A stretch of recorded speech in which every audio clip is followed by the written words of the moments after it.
Inside this beautiful log structure can be found spectacular examples of traditional clothing and crafts that link age-old customs with who the Oneida are today.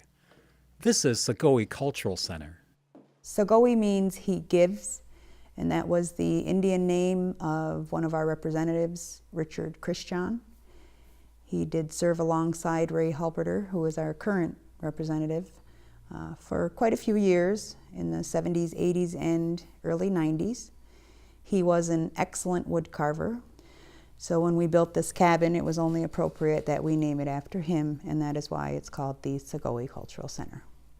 This is a very comfortable building. White pine is what it's made out of, and that is known as the Tree of Peace, because they buried their weapons underneath a white pine tree when the Five Nations joined together back in the day. A lot of the stuff in our museum is not specifically Oneida or Seneca or Onondaga. It is really just kind of Haudenosaunee, because we all shared the same kind of culture. We also have an exhibit that is on permanent loan from the New York State Museum at Albany. It's called Oneida Industries. So we have full-size mannequins doing activities they would have done prior or after contact with non-Indian people, so after being placed on reservations. So the people upstairs are actually doing activities to make money. Leather work, woodwork, whatever, just to make some type of craft to take to a tourist and sell it.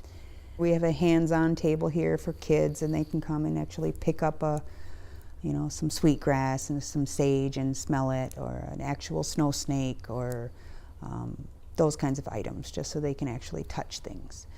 I get to learn stuff every day. I get to teach things every day. I get to make sure that our people are learning what they should be learning.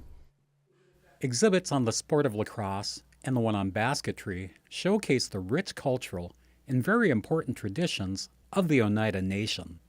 This is a display that we did to show the different steps in making a stick. Sticks are traditionally made from hickory.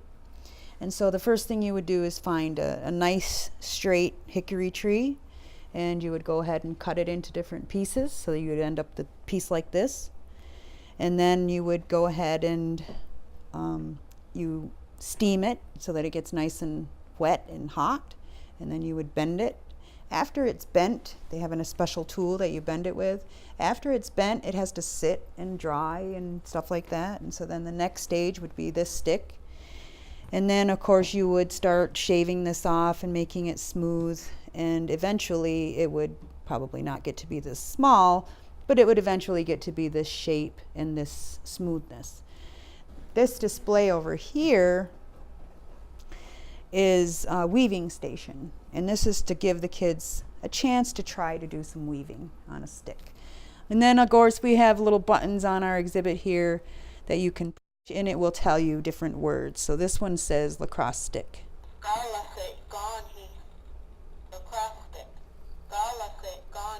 So the kids can learn how to say lacrosse stick or lacrosse. And so these are the various stages of the sticks. This is the basket room, and this is where we keep all of our baskets. Well, we have more than this in another building, but this is really kind of a select group of baskets. What we have here are the potato stamp style baskets for the Oneida Nation. So when you see this style of basket with these stampings on it, this is specifically Oneida. There is no other nation that made these. In this case here, we have some, examples of some traditional baskets, regular square basket or round basket with a top. But these baskets did transition over into being what we have here. Very decorative. This room I love. Shako Cultural Center is relatively small and averages 50 visitors per week during the summer months. But on any given day, there may be a class offered to Oneida Nation members or a special activity that the larger community may take part in.